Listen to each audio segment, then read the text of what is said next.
Hello everyone, आज की इस वीडियो में मैं class 12 very most important reaction बताने वाला हूँ जो कि एग्जाम की दृष्टि से बहुत ज़्यादा इंपॉर्टेंट है। अगर दोस्त मेरे एक देख रहे हैं बुट्स क्रिया, इसको हम बुट्स भी बोलते हैं, बहुत जगह बोलते हैं, अब बुट्स भी है। मैं गारंटी कर रहा हूँ आपको रिएक्शन नहीं आते होंगे, अगर तो इस वीडियो में आ जाएंगे आपको 100% आ जाएंगे, क्योंकि इतना आसान तरीके से, बेहतरीन तरीके से, क्योंकि जो रिएक्शन होता है मेरे दोस्त ये बहुत मैटर करता है। ये एग्जाम में आता है, सबको कंफर्म है।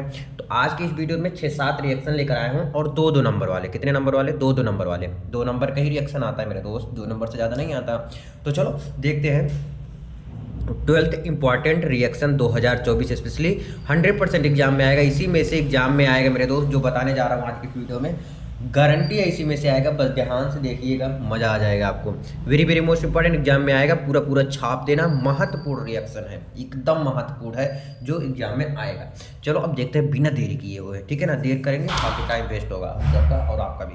देखो क्या है, जब एल्किल हाइलाइड, एक ही समझाऊंगा। एल्किल क्या होता है और हाइलाइड क्या होता है ये भी बताऊंगा। पहले पढ़ लेते एक बार। एल्किल हाइलाइड की शुष्क ईथर, है ना, ईथर क्या होता है ये भी बताऊंगा। की उपस्थिति में सोडियम को Na से हम प्रदर्शित करते हैं, से क्रिया कराई जाती है तो एल्केन बनता है। क्या बनता है? एल्केन बनता है। एल्केन क्या होता है ये भी बताऊंगा। पहले हम देख लेते हैं, जैसे क्या लिखा है, जब एल्किल हाइलाइड, एल्किल क्या होता है?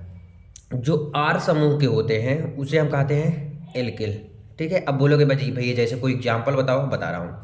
और जो हाइलाइड होते हैं वो X समूह के जो होते हैं उसे हम बोलते हैं हाइलाइड। इतना क्लियर हो गया? जो R समूह के, जैसे कोई एग्जाम्पल बताऊं, देखो एल्किल समूह में जैसे आ जाते हैं मेथिल, CH3 हो गया, मेथिल एथिल भी आ जाते हैं, मेथिल एथिल प्रोपिल, ये सब क्या है? ये सब एल्किल समूह में आ जाते हैं। समझ आ गया? एल्किल समूह क्या होते हैं, खूब अच्छे से समझ आ गया। ये क्या हो गया आपका? ये हो गया आपका मेथिल, लिख लो। ये क्या हो गया आपका? एथिल, याद कर लो फटाक से। प्रोपिल। अच्छा, क्या ये सब याद करना जरूरी है? नहीं, अभी बता रहा हूँ क्या याद करना जरूरी है। मेथिल एथिल प्रोपिल हो गया। अब हाइलाइट समूह के जैसे Cl हो गया, क्लोरीन, Br, I, F, ये सब क्या हो गया? हाइलाइट समूह के अंतर्गत आते हैं, ठीक है ना। अब ईथर क्या होता है? देखो ये हो गया। अब एल्किल हाइलाइट हो गया कि शुष्क ईथर। ईथर जो होता है, जो R समूह से बने होते हैं वो क्या होते हैं? ईथर होते हैं। क्या होते हैं मेरे दोस्त? ईथर होते हैं। इतना समझ आ गया? अब ध्यान से समझना एक चीज़ और, ये ईथर समूह में आ गए, ठीक है। जैसे कोई एग्जांपल लेते हैं हम, देखो कौन सा example? R single bond O single bond R। ये सिंगल बॉन्ड इसलिए लगाया हूँ, यानी बीच में O रहेगा, फिर R समूह रहेगा। R मतलब एल्किल समूह रहेगा, इधर भी एल्किल समूह रहेगा। तो जैसे R की जगह पर मैं CH3 ले लेता हूँ, ठीक है, फिर O लिख लिया, फिर R की जगह पर मैंने C2H5 ले लिया, ठीक है ना। तो इसका नाम क्या है? एथाक्सीमेथेन। एथाक्सीमेथेन हो गया। इसका नाम क्या हो गया? एथाक्सीमेथेन हो गया, ठीक है ना। समझ आया? ये RO जो ईथर है इसे हम ईथर कहते हैं। ईथर का बना भी दिया आपको कि एथाक्सी मेथेन हो गया। ये जरूरी है? नहीं, ये भी जरूरी नहीं है। जरूरी क्या है भैया? अब जरूरी है जो मैं इस रेड पेन से लिख रहा हूँ, रिएक्शन का एक जो फॉर्मूला होता है, इसका जैसे फॉर्मूला होता है मैथ सॉल्व करने के लिए, वैसे इसका होता है, क्या होता है? 2RX plus 2Na। Na क्या होता है? सोडियम होता है। क्या होता है मेरे दोस्त? सोडियम। अब किसके? शुष्क ईथर की उपस्थिति में, यहाँ पर लिख लो शुष्क ईथर की उपस्थिति में हमारा क्या बनेगा? एल्केन बनता है तथा क्या बनता है? 2NaX बन जाएगा। ये बोलोगे भाई ये समझ ही नहीं आ रहा, ये क्या लिख दिए पूरा एक ही बार में। चलो समझाता हूँ अच्छे से। देखो R क्या होता है? एल्किल समूह में आते हैं। क्या होता है? एल्किल समूह में आते हैं। तो एल्किल की जगह पर हम कुछ भी ले सकते हैं, CH3 C2H5 C3H7 कुछ भी ले सकते हैं। तो मैंने लिख लिया CH3, ठीक है, CH3 हो गया। फिर X क्या होता है? हाइलाइट समूह के होते हैं। तो हम यहाँ पर हम Cl Br IF कुछ भी ले सकते हैं। तो मैंने क्या ले लिया? पहले ले लिया Cl, सॉरी यार दिखाने, देख लो, ठीक है, Cl को ले लिया। आप कुछ भी ले सकते हो, एनीथिंग, ठीक है ना। फिर प्लस 2Na, इसको कुछ भी चेंज करना नहीं करना है। Na क्या होता है? सोडियम होता है। अच्छा ये क्या है भैया? CH3Cl, ये क्या है? मेथिल क्लोराइड है। क्या है? मेथिल क्लोराइड है, ठीक है। पहले ये लिख देना। ये लिखने के बाद ये तो अपने आप बना रहे हो ना, ये तो अपने आप बना रहे हो। बोलोगे कि R जो है एल्किल समूह के, एल्किल समूह में हमने CH3 रख दिया। X क्या है, हाइलाइट समूह के, हाइलाइट समूह में Cl रख दिया मैंने। फिर शुष्क ईथर, शुष्क ईथर, शुष्क ईथर की उपस्थिति में क्या बनेगा, R सिंगल बॉन्ड R। अब सिंगल बॉन्ड इसको नहीं पढ़ेंगे, मतलब R R रहेगा। R क्या है, अच्छा पढ़ लो कोई दिक्कत नहीं। R क्या है, जैसे सेम रहना चाहिए। देखो CH3 ऊपर कर दो थोड़ा, CH3 देखो CH3 Cl कितनी बार है, 2 बार है, तो CH3 R समूह वाला बन रहा है ना, तो R R है तो CH3 2 बार लिख दो, ठीक है। प्लस क्या बन रहा है, 2 है तो 2 लिख दो, Na है Na लिख दो। X की जगह पर क्या था, X की जगह पर क्या था, Cl था, यानी क्लोरीन था। अब देखो ध्यान समझ रहे एक चीज़ और, देखो यहाँ पर क्या हो गया आपका, ये हो गया आपका मेथिल क्लोराइड हो गया, मेथिल क्लोराइड, ये मेथिल क्लोराइड हो गया, ये सोडियम हो गया। शुष्क ईथर की उपस्थिति में CH3 सिंगल बॉन्ड CH3, यानी कि क्या बना दिए, एथेन। यही तो बनाना था मुझे, एथेन बन गया, ये एथेन होता है, एथेन का सूत्र है। प्लस 2 NaCl, NaCl होता है सोडियम क्लोराइड। अब देखो क्लोराइड कितना है, Cl, यहाँ पर देखो 2 है तो यहाँ पर भी 2 है ना। देख लोगे सारा सेम सेम है। सोडियम कितना है, Na सोडियम बोलते हैं ना, तो Na 2 है, यहाँ भी 2 है, ठीक है। ये रिएक्शन है और यही आएगा 2 नंबर में लिख दूंगी आप लोग। इजी है कि नहीं इजी है बताओ, ठीक है। चलो हम देखते हैं नेक्स्ट रिएक्शन नेक्स्ट पेज में। नेक्स्ट जो है आपका इजी है, 1 नंबर भी पूछता है कभी कभी, तो वो भी बता दे रहा हूँ। देखो क्लोरोफॉर्म CH3 को गहरे रंगीन बोतलों में रखते हैं क्यों। जो CHCl3 है उसको हम रंगीन बोतलों में क्यों रखते हैं, ये बता रहा है, ठीक है। CHCl3 क्या है, क्लोरोफॉर्म है, ठीक है। तो क्लोरोफॉर्म प्रकाश की उपस्थिति में वायुमंडलीय ऑक्सीजन से ऑक्सीकृत होकर अत्यंत विषैली गैस बना लेता है ना, इसलिए बोतल में रखते हैं। जैसे बोतल में बंद कर देते हो तो क्या होता है, वो उतना विषैली गैस नहीं बना पाता है, नहीं तो वो क्या होता है, प्रकाश की उपस्थिति में वायुमंडलीय ऑक्सीजन से ऑक्सीकृत होकर क्या हो जाएगा, बहुत विषैली गैस बना लेता है। तो इसीलिए उसे हम बोतल में रखते हैं। और वो विषैली गैस क्या नाम है उसका, फास्जीन। ये 1 नंबर में आएगा कि क्लोरोफॉर्म CHCl3 को गहरी रंगीन बोतलों में क्यों रखते हैं, क्योंकि पता चल गया, क्योंकि वो बहुत विषैली गैस बना लेता है। पूछेगा कौन सी गैस बना लेगा, तो आपको लिखना है COCl2, ठीक है, तब लिख देना है COCl2 बना लेगा।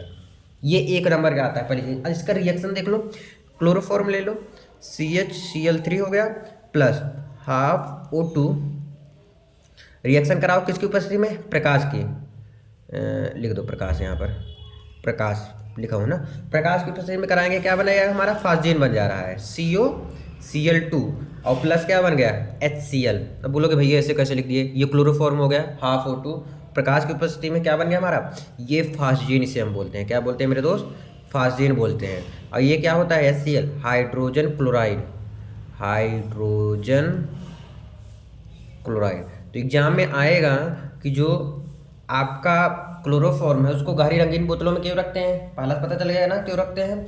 फिर कौन सी गैस बनाएगा, फास्जीन गैस बनाता है। ये एक चीज़ याद कर लो, फास्जीन फास्जीन फास्जीन, COCl2 है ना। तो क्लोरोफॉर्म का सूत्र ये होता है, हाफ O2 रिएक्शन करा देना, बन जाएगा आपका, ठीक है। लास्ट में हाइड्रोजन क्लोराइड निकाल देना, ठीक है। क्लियर हुआ। अब हम देखते हैं नेक्स्ट रिएक्शन नेक्स्ट पेज में। कहीं नहीं जा रहा हो क्रिया, ये बहुत इंपॉर्टेंट ये भी है ना, उतना इंपॉर्टेंट नहीं जितना उत्सव क्रिया था, जितना पहला था, है ना, पहला जो बोल सकते हैं, ये उत्सव क्रिया बोलो। देखो एल्डिहाइड, एल्डिहाइड क्या होता है, आर के किस समूह के होते हैं बता चुका हूँ, ठीक है ना। CHO जिसमें अल्फा हाइड्रोजन परमाणु नहीं होते, सांद्र क्षार, ये सब कैसे लिखना होता है, ये अपने आप बना के लिखना होता है, अभी बना के मैं दिखाऊंगा अभी, ठीक है। NaOH अथवा KOH, NaOH क्या होता है सब बताऊंगा, टेंशन मत लो। NaOH बता दे रहा हूँ, सोडियम हाइड्रोक्साइड होता है। NaOH क्या होता है, सोडियम हाइड्रोक्साइड, अथवा K क्या होता है, K पोटेशियम हाइड्रोक्साइड, ठीक है। यहाँ कह रहा है कि सोडियम हाइड्रोक्साइड या तो पोटेशियम हाइड्रोक्साइड की उपस्थिति में स्व ऑक्सीकरण व अपचयन की अभिक्रिया प्रदर्शित करते हैं। किसकी, अपचयन की अभिक्रिया प्रदर्शित करते हैं। इस अभिक्रिया में एल्डिहाइड का एक अणु एल्कोहल में अपचयित होते हैं। एक अणु क्या होते हैं, एल्कोहल में मिल जाते हैं, अपचयित होते हैं, तथा दूसरा अणु कार्बोक्सिलिक अम्ल के लवण में ऑक्सीकृत हो जाते हैं, मिल जाते हैं, है ना, ऑक्सीकृत हो जाता है उसमें। चलो इसका हम रिएक्शन देखते हैं। पहले हम ले लेते हैं एल्डिहाइड RCHO, तो एल्डिहाइड RCHO है, R की जगह पर हम कुछ ले लेते हैं, पहले CHO लिखो, तो हम हाइड्रोजन ले लेते हैं यहाँ पे, ठीक है, R की जगह पे। फिर क्या बन गया, प्लस किसकी उपस्थिति में, चाहे NaOH लिख लो और चाहे KOH, कराना दोनों बार है, तो हम KOH को करके एक बार देख लेते हैं। KOH के साथ कराने पर, ठीक है, इसको हम क्या करेंगे, गर्म करेंगे। क्या करेंगे मेरे दोस्त, गर्म करेंगे। ऐसे लिख दोगे तभी पता चल जाएगा कि ये गर्म हो रहा है, ठीक है। गर्म करने पर क्या बन रहा है, यहाँ पर 2 लगाओ तो रिएक्शन इक्वल होगा। 2 लगाओगे क्या बनेगा यहाँ पर, CH3OH, CH3OH बन गया। CH3OH मतलब एक मेथिल एल्कोहल, क्या है, मेथिल, लिख लो इसको, थोड़ा ऊपर कर दो इसको, मेथिल एल्कोहल, ठीक है। मेथिल एल्कोहल बना, और क्या बन गया इसके साथ साथ में, मेथिल एल्कोहल प्लस HCOOK, ठीक है ना, HCOOK यानी क्या बना, पोटेशियम बना, पोटेशियम फार्मेट, पोटेशियम फार्मेट, ठीक है। क्या बन गया, पोटेशियम फार्मेट। HCHO यानी क्या, फार्मेल्डिहाइड, लिख दो, फार्मेल्डिहाइड, डिहाइड बन गया ना, ये फार्मेल्डिहाइड हो गया। फिर ये क्या हो गया, पोटेशियम हाइड्रोक्साइड हो गया, पोटेशियम हाइड्रोक्साइड, ठीक है। इसको हम इसके साथ गर्म किए तो मेथिल एल्कोहल बन गया, और साथ साथ में पोटेशियम फार्मेट भी निकल के आ गया। इतना क्लियर हो गया। अब देखो, मैंने अभी KOH के साथ रिएक्शन कराया था, ठीक है। अब NaOH के साथ रिएक्शन करा के देखते हैं तब क्या बनता है, ठीक है। 2 बार रिएक्शन कराना होगा इसमें, ठीक है। तो चलो लिखते हैं। अब इसकी जगह पर, R की जगह पर हम कुछ और ले लेते हैं, जैसे C6H5 ले लिया, ठीक है, और CHO प्लस NaOH। NaOH क्या हो गया, सोडियम हाइड्रोक्साइड हो गया। को इसको हम क्या करते हैं, गर्म करते हैं। क्या करते हैं मेरे दोस्त, गर्म करते हैं। गर्म करने पर क्या बन रहा है, देखो क्या बनेगा इसमें, C6H5 लिखो, C6H5, यहाँ पर 2 लगाओ तब इक्वल होगा ना, C6H5 CH2OH, CH2OH, ठीक है। CH यहाँ से OH निकल गया, फिर बचा क्या है, Na बचा है, और C6H5COO लिख लो, C6H5C, ये देखो 2 बार O बचेगा क्योंकि ये O यहाँ पे आ गया है, तो यहाँ पर 2 O है, देखो यहाँ पर 2 है ना, तो डबल O, और क्या बच रहा है, डबल O, और यहाँ से Na निकल रहा है, सोडियम, ये लिख लो, बस बन गया रिएक्शन आपका। ईजी है कि नहीं ईजी है, 1-2 बार इसको प्रैक्टिस करना भी पड़ेगा मेरे दोस्त, ऐसे थोड़ी ना आ जाएगा कि बस दंड दे आ ही जाएगा, नहीं, इसको प्रैक्टिस करोगे अपने आप से तो मज़ा आएगा करने में अच्छे से, है ना। अब देखो ध्यान से, C6H5CHO प्लस सोडियम हाइड्रोक्साइड, ये क्या है, C6H5CHO, ये है बेंजल्डिहाइड है, क्या है, एक मिनट, बेंजिल्डिहाइड है, बेंजिल्डिहाइड, बेंजिल्डिहाइड हो गया ये, और ये क्या हो गया, सोडियम हाइड्रोक्साइड, सोडियम हाइड्रोक्साइड, ये सोडियम हाइड्रोक्साइड हो गया। यहाँ पे क्या बना, ये आपका होता है बेंजिल एल्कोहल, बेंजिल एल्कोहल, और यहाँ C6H5COO, क्या होता है ये, Na क्या हो गया, सोडियम, और ये क्या हो गया, C6H5CO2, तो क्या हो गया, बेंजोएट, सोडियम बेंजोएट, क्लियर, ठीक है। आई होप ये भी आपको क्लियर हो गया, कोई डाउट। देखो C6H5CHO बेंजल्डिहाइड को सोडियम हाइड्रोक्साइड के, इसको लिख भी देना अपने आप, देखो बेंजल्डिहाइड को सोडियम हाइड्रोक्साइड के साथ गर्म करने पर बेंजील एल्कोहल और सोडियम बेंजोएट प्राप्त होता है। बस इतना लिख दोगे ना, मज़ा आ जाएगा, 2 नंबर कहीं के नहीं गए हैं। चलो हम देखते हैं नेक्स्ट रिएक्शन, नेक्स्ट पेज में, चलो जल्दी देखो। नेक्स्ट क्या है, विलियमसन अवक्रिया संश्लेषण। विलियमसन अवक्रिया संश्लेषण क्या होता है, किसी धातु एल्काक्साइड को किसी एल्किल हाइलाइड, एल्किल हाइलाइड क्या होता है सब कुछ बताओ ना, धीरे धीरे चलो, हाँ। एल्किल हाइलाइड के साथ गर्म करके ईथर प्राप्त करना विलियमसन संश्लेषण कहलाता है। जब ईथर प्राप्त हो जाएगा तो ये क्या होता है, विलियमसन अपक्रिया कहलाता है, या विलियमसन संश्लेषण अपक्रिया कहलाता है, क्लियर। अब जैसे सोडियम एथॉक्साइड ले लो, इसको अपने आप तुम खुद लिखोगे, ठीक है ना, नहीं तो अगर इसको याद कर लिए तो अपने आप बनाओगे, सिर्फ इतना याद करना होता है आपको। जैसे मैंने यहाँ पर सोडियम एथॉक्साइड को ले लिया, C2H5ONA, इसको मैंने लिया, क्या है, C2H5ON क्या है ये? सोडियम एथॉक्साइड को एथिल एल्कोहल के साथ गर्म करने पर C2H5I, ये क्या है? Ethyl iodide. हाँ, एथिल आयोडाइड के साथ क्या करने पर? गर्म करने पर। क्या करने पर? गर्म करने पर डाई एथिल ईथर बनता है। डाई एथिल ईथर का फॉर्मूला क्या होता है? C2H5O, C2H5, ठीक है। C2H5 क्या बना फिर? और यहाँ पर Na बचा और यहाँ पे I बचा, प्लस NaI। बस यही तो था रिएक्शन। देखो 2 नंबर इतना आसानी से आपको मिल जा रहा है, तो पढ़ने की जरूरत है मेरे दोस्त। पढ़ो, जब पढ़ोगे तो अपने आप आएगा। देखो C2H5ON क्या हो गया? ये हो गया sodium ethoxide, sodium ethoxide, sodium ethoxide. ये क्या हो गया आपका? C2H5I, ethyl iodide, ethyl iodide के साथ गर्म करने पर क्या बन जाता है हमारा? Die ethyl ether,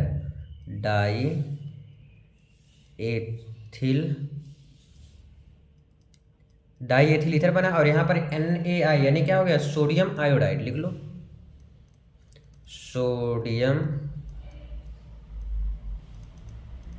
iodide. ठीक है, क्लियर हो गया? कोई डाउट परेशानी किसी भी प्रकार के? देखो C2H5ON ने सोडियम एथॉक्साइड को एथिल आयोडाइड के साथ गर्म करने पर हमारा डाई एथिल ईथर और सोडियम आयोडाइड बनता है। आई होप ये भी आपको क्लियर हो गया होगा। लिखे हैं कैसे? किसी धातु एल्काक्साइड को किसी एल्किल हाइलाइड के साथ गर्म कर, ये भी जरूरी लिखना। देखो यार, थोड़ा पढ़ लोगे, लिख लोगे, मजा आएगा। लेकिन तुम्हारा जो मेन रिएक्शन है ये है, जो आपको 2 नंबर दिलाएगा ना, ये पूरा यही है, यही 2 नंबर आपको दिलाएगा और कोई नहीं दिलाने वाला। क्लियर? कोई डाउट परेशानी नहीं? चलो नेक्स्ट देखते हैं फटाफट।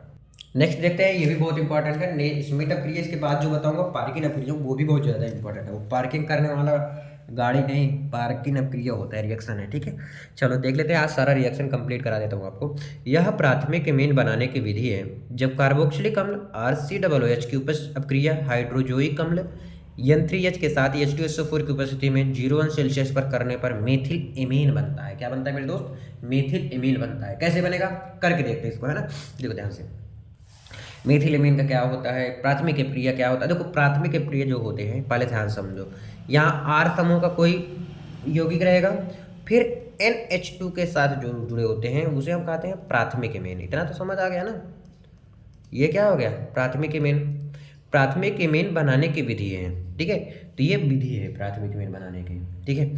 जब कार्बोक्सिलिक अम्ल RCOOH, अब R की जगह पर हम कुछ भी ले सकते हैं, जैसे CH3, C2H5, है ना, मतलब मेथिल, एथिल, प्रोपिल, कुछ भी ले सकते हैं R की जगह पर। तो R की जगह पर लो ना, जैसे मैंने यहाँ पर ले लिया CH3 और COOH तो ऑलरेडी है, तो यहाँ पर लिख लो ऐसे सेम।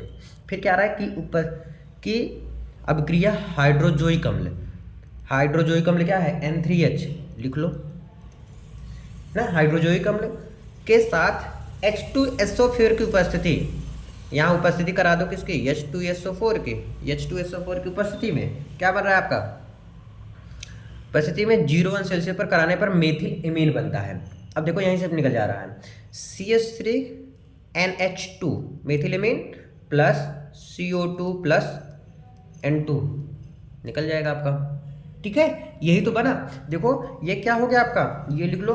अगर पूरा देखो, ये R समूह का मैंने लिया CH3 मेथिल, हम एथिल भी ले सकते थे, हम प्रोपिल भी ले सकते थे, R समूह का कोई भी यौगिक हम ले सकते थे, और COOH लेना है। फिर उसके साथ N3H रहना चाहिए। N3H क्या होता है? हाइड्रोजोइक अम्ल होता है, ठीक है, को लेके, और H2SO4, H2SO4 क्या होता है? सल्फ्यूरिक अम्ल। सल्फ्यूरिक अम्ल के साथ रिएक्शन गर्म, मतलब गर्म करते हैं इसको, ठीक है। तो हमारा CH3NH2 बनता है, यानी कि मेथिल एमीन बनता है। लिख लो सारा, मेथिल एमीन। यहाँ से मेथिल एमीन बन गया। फिर यहाँ पर N3H क्या है? ये हाइड्रोजोइक अम्ल। आपको समझने के लिए मैं इतना लिख रहा हूँ हिंदी भी, और आप ना भी लिखेंगे एग्जाम में तब भी चलेगा, और ना ही लिखे तो ही अच्छा है। और ये क्या है? CH3COOH क्या होता है? Acetic acid. एसिटिक एसिड क्या होता है? एसिटिक एसिड होता है। CH3COOH प्लस N3H यानी हाइड्रोजोइक अम्ल, इसकी उपस्थिति में कराने पर ये बन जाता है हमारा, ठीक है। अब तुरंत के तुरंत देख लो पार्किन अभिक्रिया क्या होता है। अब पार्किंग करने वाला नहीं, पार्किन अभिक्रिया एक है। जब बेंजल्डिहाइड C6H5CHO को निर्जल सोडियम एसीटेट CH3COO की उपस्थिति में एसिटिक एनहाइड्राइड के साथ गर्म करने पर सिनेमिक अम्ल बनता है। सिनेमिक का फॉर्मूला क्या होता है? C6H5CH double bond CHCOOH cinnamic अम्ल बनता है। सिनेमिक बनता है, अम्ल दिखा भी तो सिनेमिक अम्ल बनता है। ठीक है, जब बेंजल्डिहाइड क्या है? C6H5CHO। ठीक है, बेंजल्डिहाइड को लिख लो यहाँ पर ना, बेंजल्डिहाइड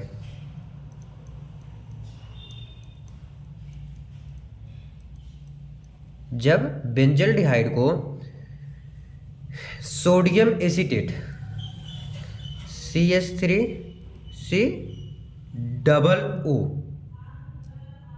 ठीक है, सोडियम क्या है ध्यान समझो, सोडियम देखो एक बार फिर से पढ़ते हैं, इसको कंफ्यूज हो रहा हूँ मैं ही, एक बार मैं इसको फिर से पढ़ेंगे, देखो ध्यान से। जब बेंजल्डिहाइड C6H5CHO को निर्जल सोडियम एसीटेट की उपस्थिति, अच्छा इसको उपस्थिति चाहिए, मतलब जो भी यहाँ पे रहेगा उसके ऊपर ये रहेगा, उपस्थिति मतलब यही होता है, ये यहाँ पे रहेगा, ठीक है ना, की उपस्थिति में एसिटिक एनाहाइड्राइड। एसिटिक एनाहाइड्राइड का फॉर्मूला क्या होता है? CH3CCO2O ये होता है। ठीक है, ये क्या है आपका? एसिटिक एनाहाइड्राइड, लिख लो एसिटिक एनहाइड्राइड। ठीक है, एसिटिक एनहाइड्राइड CH3COONA की उपस्थिति में क्या बनता है हमारा? सिनेमिक अम्ल बनता है, यानी कि ये पूरा ऐसे छाप दो बस, C6CH5CH डबल बॉन्ड और CHCOOH। अब तुम इसको इक्वल भी कर सकते हैं ना, सब बराबर ही रहेगा। तो ये क्या हो गया आपका? सिनेमिक अम्ल हो गया। क्या हो गया मेरे दोस्त? सिनेमिक अम्ल। ठीक है, बेंजल्डिहाइड को एसिटिक एनाहाइड्राइड के साथ अपक्रिया करने पर CH3COONA की उपस्थिति में सिनेमिक अम्ल बनता है, ऐसे लिखा जाता है। ठीक है, ये देखो ऐसे भी लिखा है, चाहे तुम अपनी तरह से बना के लिख सकते हो, थोड़ा चीज़ें याद करनी पड़ेगी आपको। ठीक है, अब चलो हम देखते हैं नेक्स्ट, और नेक्स्ट पेज में भी कार्बिन एमीन अपक्रिया, ये क्या होता है ध्यान समझना, थोड़ा बड़ा रहेगा पर ठीक है, सीख लोगे अच्छा लगेगा। ठीक है, कोई डाउट परेशानी होगा तो कमेंट भी कर सकते हो, ठीक है, उसका जवाब भी देने का ट्राई करेंगे। ठीक है, अब देखो जब क्लोरोफॉर्म क्या है? CHCl3, ठीक है, को एनिलीन और एल्कोहली KOH, ठीक है, KOH क्या होता है? पोटेशियम हाइड्रोक्साइड के साथ गर्म करने पर तो तीव्र दुर्गंध वाली पदार्थ आइसोसाइनाइड बनता है। जब गर्म करेंगे तो दुर्गंध वाला पदार्थ बनेगा, है ना। तो यही अपक्रिया कार्बिल एमीन अपक्रिया कहते हैं। इसी अपक्रिया को क्या कहते हैं? कार्बिल एमीन अपक्रिया कहते हैं। चलो, जैसे क्लोरोफॉर्म ले लिया, क्या है क्लोरोफॉर्म? CHCl3 को एनिलीन और एल्कोहली KOH के साथ क्या कराने पर? एनिलीन का फिर लिखो ना, एनिलीन का क्या होता है रासायनिक सूत्र? C6H5NH2, ठीक है, के साथ क्या कराने पर? रिएक्शन कराओ ना, प्लस KOH के साथ इसको क्या करते हैं? गर्म करने पर। ठीक है, इसको गर्म करने पर क्या बनता है? फेनिल आइसोसाइनाइड बनता है। क्या बनेगा यहाँ से? देखो सी से यहाँ से निकलेगा क्या? देखो ध्यान से समझना इसको भाई, ये लिखो ना C6H5NC, ठीक है, NC क्या हो गया? ये फेनिल आइसोसाइनाइड,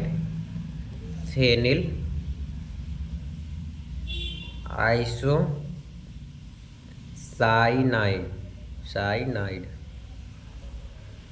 ठीक है, फिनिल आइसोसाइनाइड हो गया, प्लस KCl, इसको इक्वल करने के लिए 3 लग जाए तो KCl क्या होता है? पोटेशियम क्लोराइड, प्लस पानी निकल रहा है, यहाँ 3 लगा दो, इक्वल हो जाएगा सारा। ठीक है, ये कार्बिन एमीन अपक्रिया है। इसी प्रकार से हम रायमन टीमन को भी देख लेते हैं, लास्ट रिएक्शन है। चलो नेक्स्ट पेज में, चलो देख लेते हैं। फिनाल की क्रिया जली KOH, फिनाल, पहले फिनाल ले लेते हैं, ठीक है, OH लगा दो, फिनाल हो गया। फिनाल की क्रिया पोटेशियम हाइड्रोक्साइड तो रहेगा ही रहेगा, फिर अथवा सोडियम हाइड्रोक्साइड, चाहे इसको तो मैं NaOH को ले रहा हूँ और क्लोरोफॉर्म को भी ले रहा हूँ। तो क्लोरोफॉर्म क्या होता है? CHCl3 क्लोरोफॉर्म और NaOH की उपस्थिति में कराते हैं रिएक्शन, तो हमारा क्या बनेगा, एक तो इस टाइप का बन जाएगा एक, ठीक है, OHCHO, ये क्या हो गया, आर्थो सेल्सल्डिहाइड। ये क्या हो गया, लिखो आर्थो